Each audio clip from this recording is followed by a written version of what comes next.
نے آپ کو اپنے سینے سے لگایا، بھیجا، اور آپ صلی اللہ علیہ وسلم کے الفاظ یہ ہیں کہ میری یوں لگا جیسے میری قوت کو نچوڑ دیا ہے اس نے۔ پھر دوسری دفعہ انہوں نے کہا، پھر آپ صلی اللہ علیہ وسلم نے انکار کیا، وہی جملہ ارشاد فرمایا ما انا بخاری ہوں۔ پھر تیسری دفعہ جبرائیل نے کہا، پھر آپ نے وہی کہا، پھر جبرائیل نے آپ صلی اللہ علیہ وسلم سے کہا، اور یہ لمحہ حقیقت علم کو جاننے کا ہے۔ اور جو ہمارے دانشور ہیں، جو اہل علم ہیں، جو بات کرنے والے ہیں، جن کی بات لوگ سنتے ہیں، انہیں یہ بات اپنے معاشرے میں پہنچانی ہے، والدین کو اپنے بچوں کو سمجھانی ہے، اور ہمارے تعلیمی اداروں میں اس بات کو عام کرنا ہے، اور ہم نے دنیا کو یہ پیغام دینا ہے کہ خالی اقرا نہیں۔ رسول رحمت صلی اللہ علیہ وسلم کو جب جبرائیل علیہ السلام نے کہا اقرا بسم ربک الذی خلق، پڑھیے اس رب کے نام سے جس نے تخلیق کیا ہے، تو پوری کائنات کے اندر ہر چیز تخلیق کی گئی ہے، اور یوں علی کل شیء قدیر کا تعارف بھی آ گیا، اور پہلی آیت جو ہے وہ اہمیت علم کی بھی ہے۔ اقرا کا لفظ جب جڑا ہے بسم ربک الذی خلق، تو اس سے یہ بات بالکل واضح ہو گئی، اور چمکتے ہوئے سورج کی طرح واضح، کسی بہترین آپ سمجھیے کہ خیال کی طرح واضح، اور جیسے ہم ایک دوسرے کو سنتے ہیں اور اس میں وضاحت ہے، اس سے بھی کہیں زیادہ وضاحت کے ساتھ یہ بات کلیئر ہو گئی، کانسیپٹس کلیئر ہو گئے قیامت تک کے لیے کہ خالی علم کسی کام کا نہیں۔ سمجھنے والوں نے سمجھ کر اس بات کو کہا تھا کہ علم و بس کری ہو یار۔ تو یہ جو علم ہے، خالی علم کسی کام کا نہیں ہے۔ علم وہ جو عرفان الہی عطا کرتا ہے، علم وہ جو حقیقت کبریٰ کی طرف لے کر جاتا ہے۔ تو یہ جو اقرا ہے، اس کو سمجھنا ہمارے لیے ضروری کہ ایک تو یہ کہ قرآن مجید کا جو آغاز ہو رہا ہے وحی کا، اور جو ترتیب نزولی میں اتنی ڈھیر ساری آیات، اتنی ڈھیر ساری صورتوں میں سے یہ جو انتخاب کیا ہے اللہ رب العزت نے کہ میں نے اپنے کلام کا کون سا حصہ سب سے پہلے قلب اطہر پر محمد رسول اللہ صلی اللہ علیہ وسلم کے نازل کرنا ہے، اور قیامت تک اس بات کو ڈسکس ہونا ہے۔ تو یہ ہم جب بولتے ہیں تو خیال رکھتے ہیں اپنے لفظوں کا، اور یہ تو اللہ کا کلام ہے اور اس کی فضیلت ہے مخلوق کے کلام پر جیسے خود مالک کو حاصل ہے۔ تو قرآن مجید کا جو آغاز ہونا ہے اقرا، معزز و محترم والدین اپنے بچوں کو یہ پیغام دینے کی ضرورت ہے کہ بیٹے ہم جب کہتے ہیں کہ اشہد ان لا الہ الا اللہ، تو اس اللہ نے جس کے سوا کوئی اور خالق و مالک راز کے حقیقی اور معبود حقیقی نہیں ہے اس کائنات کا، جس نے اس کائنات کی ہر چیز کو تخلیق کیا ہے، اس کا حکم میرے اور آپ کے لیے، پوری انسانیت کے لیے یہ ہے کہ یار پڑھا کرو، علم حاصل کرو، اور اس علم کی اہمیت کو سمجھو۔ یہ علم ہے جو روح کائنات ہے۔ اللہ نے اپنے ناموں میں سے ایک نام العلیم پسند کیا، اس کے جو اسماء حسنہ ہیں ان میں سے ایک العلیم ہے، اور وہ جاننے والا ہے، الخبیر ہے، خبر رکھنے والا ہے۔ اور اس نے کہا کہ کل هل يستوي الذين يعلمون والذين لا يعلمون، کہ کیا وہ لوگ جو جانتے ہیں اور نہیں جانتے ہیں کیا وہ آپس میں برابر ہو سکتے ہیں؟ علم رکھنے والا اور علم نہ رکھنے والا دونوں آپس میں کبھی بھی برابر نہیں ہو سکتے۔ اس کے بعد باری ہے کہ ہم آگے بات کریں اس علم کی اہمیت کے بعد حقیقت علم کی، لیکن اس سے پہلے ایک چھوٹا سا وقفہ لیتے ہیں، پھر ملتے ہیں انشاءاللہ۔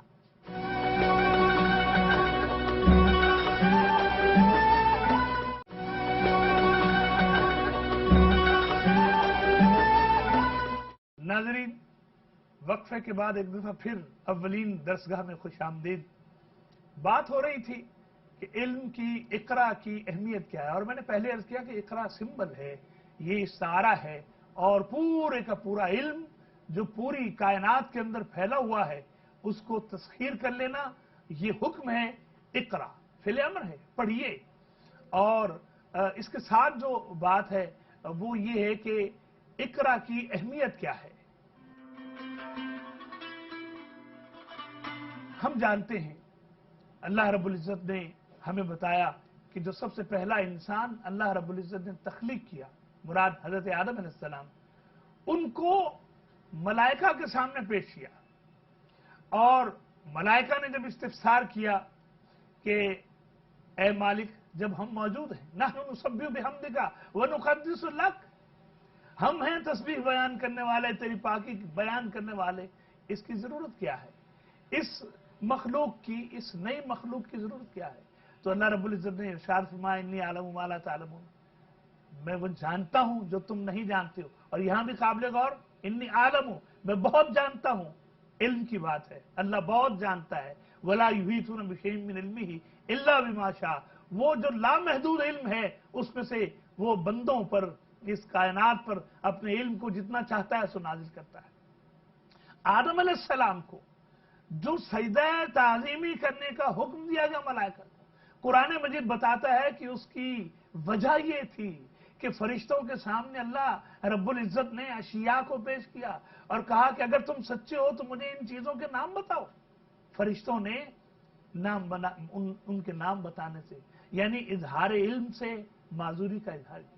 وہ جانتے نہیں تھے. اور پھر اللہ رب العزت نے حضرت آدم علیہ السلام کو حکم دیا کہ ان کو نام بتا دیجئے. اور آپ دیکھیے کہ پوری کائنات جو ہے وہ ہے ہی کیا، یہ پوری کائنات ناموں پر تو مشتمل ہے.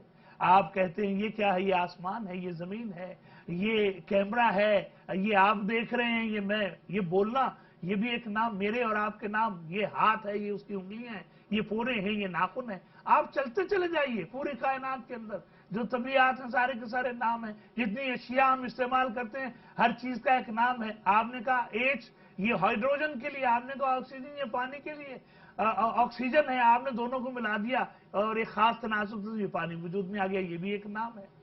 تو ہر نام جب آدم علیہ السلام نے اظہار علم کیا جو اللہ رب العزت نے ان کو عطا کیا تھا، جس کی ضرورت تھی اس کائنات میں زندگی گزارنے کے لیے، تو اس کے بعد اللہ نے حکم دیا فرشتوں کو کہ اب اس کی تعظیم بجا لاؤ، اس لیے کہ اس کے سر پہ ہم نے تاج علم رکھا ہے.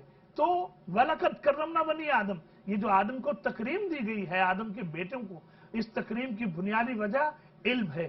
اور ہم سمجھتے ہیں کہ رسول رحمت صلی اللہ علیہ وسلم آپ قرآن مجید کی چلتی پھرتی تفسیر ہیں اور قرآن ناطق ہیں. رسول رحمت صلی اللہ علیہ وسلم آپ نے کیا ارشاد فرمایا؟ آپ کی حیثیات مختلف ہیں، ہر حیثیت میں آپ اکمل اور کامل نمونہ ہے، لیکن آپ ارشاد فرماتے ہیں اپنے لیے خود انما بعثت لیتمم، انما بعثت معلما، بے شک مجھے معلم بنا کر، استاد بنا کر بھیجا گیا ہے. اسی طرح کے الفاظ اخلاق کے لیے بھی آپ نے ارشاد فرمایا انما بعثت لیتمم مکارم الاخلاق یا حسن الاخلاق، دونوں طرح سے روایت آئی ہے. تو مراد کیا ہے؟ اخلاق کی تکمیل، اعلیٰ اخلاق کی تکمیل بغیر علم ممکن نہیں ہے. تو رسول رحمت صلی اللہ علیہ وسلم نے جو یہ اپنے لیے پسند فرمایا کہ مجھے استاد بنا کر بھیجا گیا ہے، اور ہم اپنے بچوں کو یہ سمجھائیں گے تعلیمی اداروں میں بھیجنے سے قبل کہ استاد کیا ہے، اس کی اہمیت کیا ہے. رسول رحمت صلی اللہ علیہ وسلم نے ارشاد فرمایا کہ کسی بھی شخص کے 3 باپ، ایک وہ جس کی وجہ سے وہ زمین پر آیا، ایک وہ جس نے اس کو اپنی بیٹی دی، اور ایک وہ جس نے اس کو تعلیم دی، زیور علم سے آراستہ کیا. کیا خوبصورت بات ہے. کسی پوچھنے والے نے پوچھا تھا کہ ذرا فرمائیے کہ استاد میں اور باپ میں کیا فرق ہے؟ اور جواب دینے والے نے جواب دیا کہ میرا باپ مجھے عرش سے فرش پر لے کر آیا اور میرے استاد نے مجھے پھر سے فرش سے اٹھا کر علم کی بدولت عرش پر پہنچا دیا. یہ جو اہمیت ہے اقرا کی، اور یہ جو اقرا کے نتیجے میں بچوں کو ہم یہ سمجھا سکتے ہیں. رسول رحمت صلی اللہ علیہ وسلم نے پہلے بھی یہ بات کہی ہوئی کہ جو غزوہ بدر کے قیدی ہیں انہیں کیا حکم ارشاد فرمایا تھا کہ جو فدیہ دے سکتے ہیں وہ فدیہ دے دیں، اور جو فدیہ نہیں دے سکتے ہیں، اب غور طلب بات ہے، یہ کافر ہیں اور انہیں کہا جا رہا ہے کہ تم مدینہ کے 10 بچوں کو پڑھنا لکھنا سکھا دو. یہ کون 10 بچے ہیں؟ یہ مسلمانوں کے لخت ہائے جگر ہیں، اور کفار اساتذہ سے انہیں کہا جا رہا ہے. صاف ظاہر ہے وہ انہیں دین تو نہیں سکھائیں گے، وہ انہیں اسلام کی باتیں تو نہیں بتائیں گے، انہوں نے انہیں پڑھنا لکھنا سکھایا، انہوں نے انہیں علم العداد سکھایا، ریاضی میتھمیٹکس سکھا دیا ہوگا. یہ ساری چیزیں تفصیلات ہمارے پاس نہیں، لیکن ہم جانتے ہیں کہ انہوں نے انہیں پڑھنا لکھنا سکھایا. تو پڑھنے لکھنے کے لیے اسی لیے رسول رحمت صلی اللہ علیہ وسلم کا یہ ارشاد اقرا کی اہمیت کے حوالے سے ہمارے پیش نظر رہنا چاہیے کہ علم مومن کی گم شدہ متاع ہے، جہاں سے ملے لے لے. اب ہمیں علم کی تلاش کے لیے جہاں بھی جانا پڑے، غلطی سے یہ کہا جاتا ہے، یہ چونکہ حدیث کے الفاظ نہیں ہیں کہ علم حاصل کرو چاہے چین جانا پڑے، لیکن جس کسی نے بھی یہ بات کی ہوگی اور جب بھی یہ بات اسلامی ادب میں شامل ہو گئی تو اس کا مطلب یہ کہ دور دراز اور اسلامی روایات یہ ہیں کہ علماء اساتذہ کو ملنے کے لیے طلبہ دور دراز کا سفر طے کیا کرتے تھے۔ تو اقرا کی اہمیت جب تک ہم سمجھیں گے نہیں، دیکھیے آپ کہہ سکتے ہیں کہ نہیں جی میں یہ پروفیسر بات کیے جا رہے ہیں میں تو سمجھتا ہوں اقرا کیا ہے اور علم، لیکن اگر ہم سمجھتے ہوتے، دیکھیے ایک دو کی بات نہیں ہے، دو چار کی بات نہیں ہے، یہ ہزاروں سینکڑوں کی بات نہیں ہے، 18 کروڑ افراد میں سے ایک ایک فرد کو، اور خاص طور پر جو ذمہ دار ہے، کلکم رائع وکلکم مسئول عن رعیتہ، کیا خیال ہے ان والدین کے بارے میں جو اپنے بچوں کو اسکول نہیں بھیجتے ہیں؟ اور اقوام عالم میں لٹریسی ریٹ کے حوالے سے ہم کہاں کھڑے ہیں؟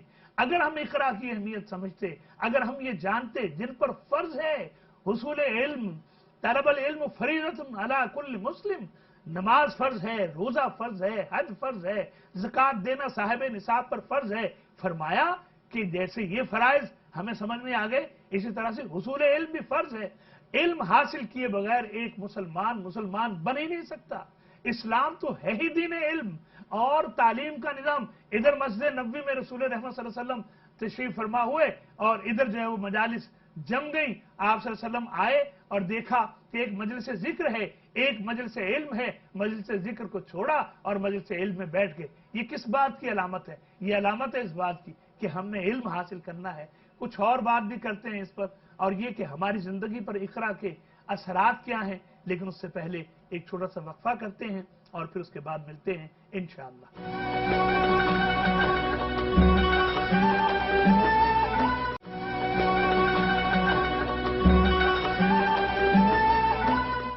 ناظرین، وقفے کے بعد ایک دفعہ پھر اولین درسگاہ میں خوش آمدید کہتا ہوں۔ بچے ہماری امید ہیں، بچے ہمارا سرمایہ ہے، اور ہم اپنے بچوں کے لیے سمجھ رہے ہیں کہ اہمیت علم کیا ہے، اپنے لیے بھی اور اپنے مستقبل کے لیے بھی۔ جب تک علم کی اہمیت ہم نہیں سمجھیں گے اس وقت تک ہم اپنے بچوں کو حصول علم پر مائل کیسے کر سکتے ہیں؟ ہم اس بات کو قومی مہم کیسے بنا سکتے ہیں اور اپنا نشان افتخار کیسے بنا سکتے ہیں؟ اقوام عالم میں سربلند کیسے ہو سکتے ہیں کہ ہم جب تک یہ نہیں جانیں گے کہ علم کا حصول کتنا اہم ہے اور اس کے نتیجے میں کیا اثرات مرتب ہوتے ہیں؟ تو آئیے ذرا اس بات کو بھی تلاش کرتے ہیں کہ اقرا کی ہماری سماجی زندگی پر خاص طور پر اور پھر اس کے بعد زندگی کے ہر دائرے میں اہمیت کیا ہے۔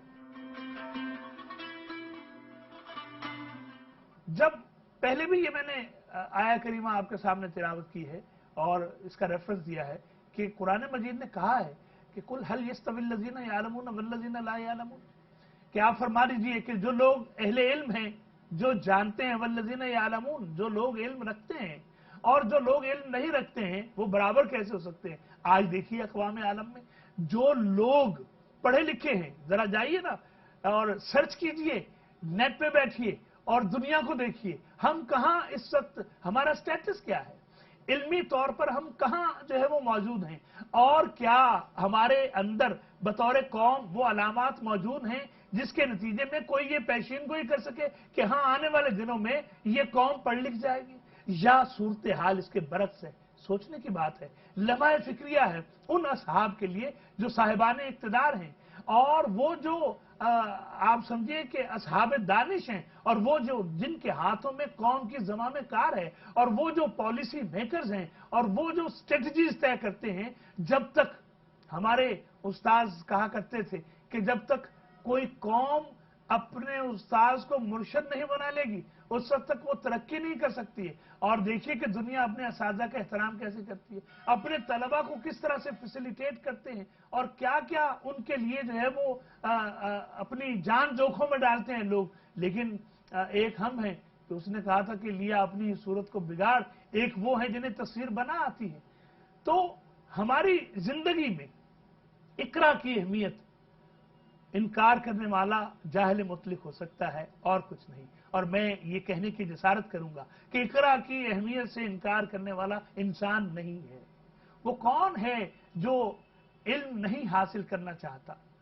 اور ہم اس کو علم کو یعنی محدود نہیں کرتے ہیں، تمام مہارتیں علم کا حصہ ہیں، تمام علوم جو دنیا میں سیکھے جاتے ہیں وہ چیزیں جو سیکھی جاتی ہیں، جن سے انسانیت کو فائدہ ہوتا ہے، جس سے انسان کو اپنی صلاحیت، دیکھیے علم سب سے پہلے تو انسان پر سب سے بڑا احسان یہ کرتا ہے کہ اس کو بتاتا ہے کہ تم کون ہو، تم کیا. دیکھیے ایک ان پڑھ آدمی اپنا نام نہیں لکھ سکتا، اور نام شخصیت کا سب سے پہلا تعارف ہے، تعارف کا سب سے پہلا زینہ ہے. جو شخص اپنا نام نہیں لکھ سکتا ہے، جو شخص پڑھ لکھ نہیں سکتا ہے، وہ زندگی کو کیسے گزار سکتا ہے؟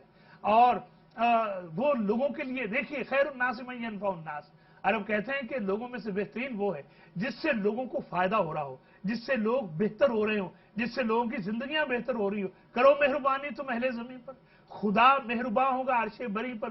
وہ لوگ جو علم نہیں رکھتے ہیں وہ لوگوں کا فائدہ نہیں کر سکتے، وہ لوگوں کا بھلا نہیں کر سکتے ہیں. اور پھر رسول رحمت صلی اللہ علیہ وسلم نے جو ارشاد فرمایا بطور مسلم، ذرا دیکھیے تو صحیح کہ آپ کیا ارشاد فرما رہے ہیں. خیرکم من تعلم القرآن وعلمہ، تم میں سے بہترین وہ ہے جو قرآن سیکھے، یعنی قرآن کا علم حاصل کرے اور پھر اس علم کو منتقل کرے، وعلمہ، اور اس کی تعلیم دے. تو قرآن مجید کا علم سب سے بلند علم ہے، اور تمام تر علوم کا دروازہ یہ قرآن کھولتا ہے.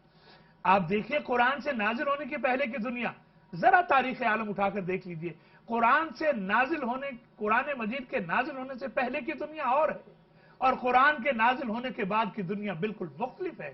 یہ اتنا بڑا فرق ہے بدوؤں کو اور ان لوگوں کو جو دو متمدن ریاستوں کے درمیان چراگاہوں میں اپنی زندگی بسر کر رہے تھے. کل 17 لوگ جانتے تھے بعثت نبوی صلی اللہ علیہ وسلم کے وقت لکھنا پڑھنا. مکہ کے انٹرنیشنل سٹی میں 17 لوگ جانتے تھے لکھنا پڑھنا.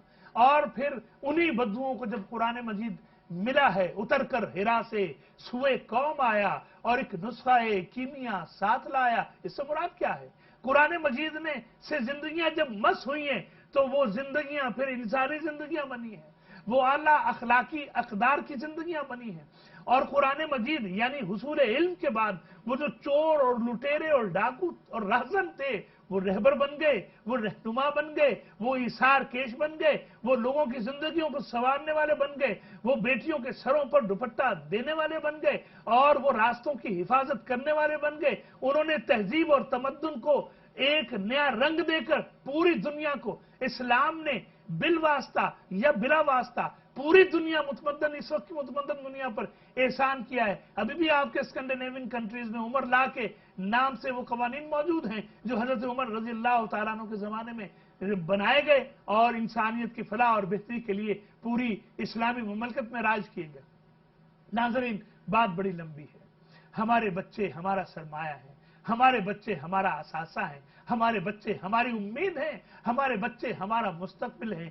جب تک ہم اپنے بچوں کے ساتھ محبت نہیں کریں گے، اور محبت کے لیے سب سے پہلا آپ سمجھیے کہ تقاضا یہ ہے، میں چونکہ ہر دفعہ آپ سے یہ کہتا ہوں کہ اپنے بچوں سے محبت کیجئے اور محبت کے تقاضوں کو سمجھیے. اپنے بچوں کو سب سے پہلے محبت کا تقاضا، اگر آپ کو اپنے بچوں سے سچی محبت ہے آپ ناراض ہو جائیں گے. ہر والدین اپنے بچوں سے سچا پیار کرتے ہیں، لیکن اس کا سب سے پہلا تقاضا یہ ہے کہ اپنے بچوں کو یہ بھولا ہوا سبق یاد دلائیں، اپنی قوم کے بچوں کو یہ بھولا ہوا سبق یاد دلائیں. اور یہ کار خیر نہیں، یہ سب سے بڑا کام ہے، یہ چھوٹی سی بات نہیں ہے.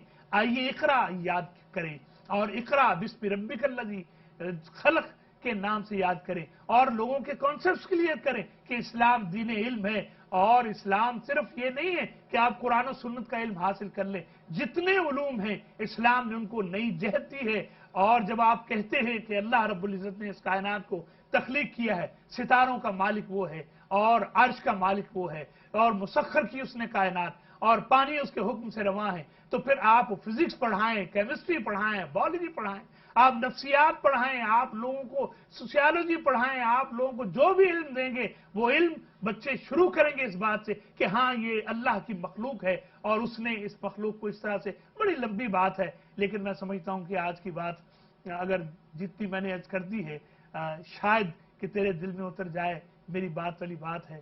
اللہ رب العزت ہمیں علم حاصل کرنے اور اس کی اہمیت کو سمجھنے اور اپنی قوم کو عالم بنانے کی توفیق عطا فرمائے. اگلے پروگرام میں انشاءاللہ العزیز اپنے بچوں کو جو اسکول ہم نے بھیجنا ہے اس پر بات کریں گے. آج اجازت مرحمت فرمائیے. السلام علیکم ورحمۃ اللہ وبرکاتہ.